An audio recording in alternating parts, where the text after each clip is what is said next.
Morning, boys and girls. Today we have a story from the Old Testament about a man named Abram, who was called by God to leave the place where he was born and go to a strange place he'd never been before.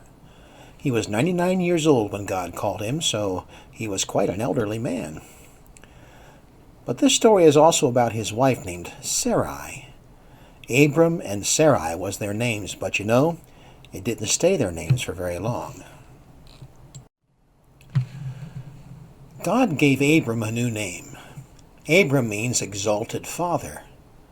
But God changed his name to Abraham, which meant the father of many nations. Back in those days, names had very special meaning.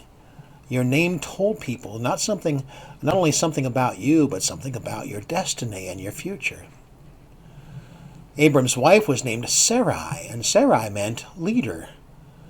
But God changed it to Sarah, which meant God's princess. So, as you can tell, God had something very special in mind for Abram and Sarai, or as we've come to know them, Abraham and Sarah. God made promises to Abram and Sarai, and both of the promises he made to them seemed impossible.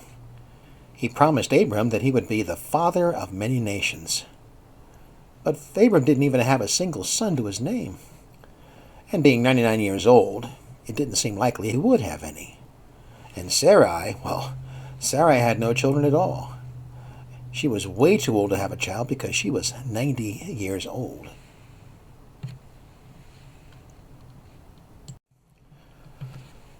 But Abram did grow up to be the father of many nations. Remember the song that you've learned to sing in Sunday school and Vacation Bible School? Father Abraham had many sons had Father Abraham. I am one of them, and so are you. So let's just thank the Lord. I like that song. And some of the many sons or ancestors related to Abraham, well, one of them was King David. Another was King Solomon. And Mary and Joseph, the parents of Jesus, both of them were also related to Father Abraham. In fact, all of you listening to me, and me too, all of us, are related to Father Abraham. So he did have many sons.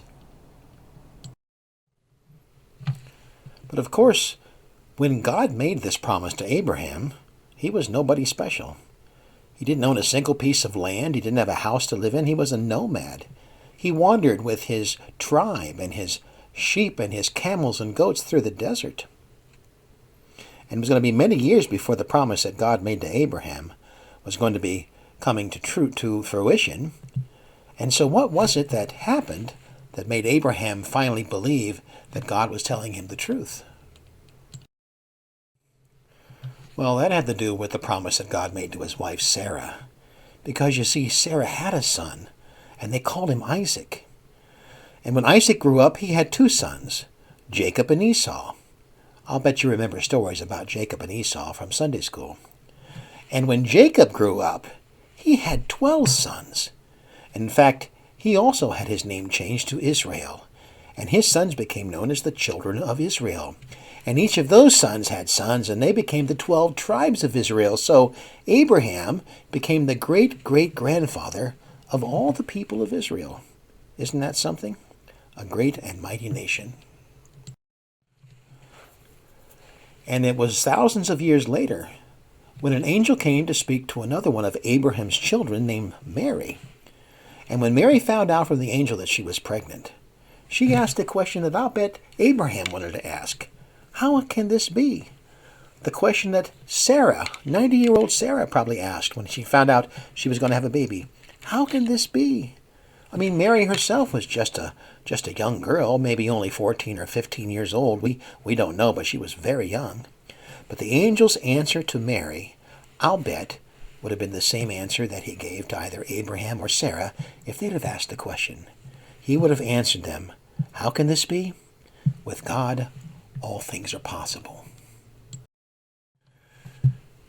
And that's the thing I want you to remember about this story. With God, all things are possible. God makes promises that don't always seem likely, but God keeps his promises.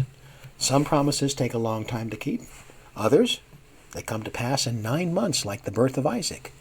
But God is always faithful. God is always there. God always tells the truth.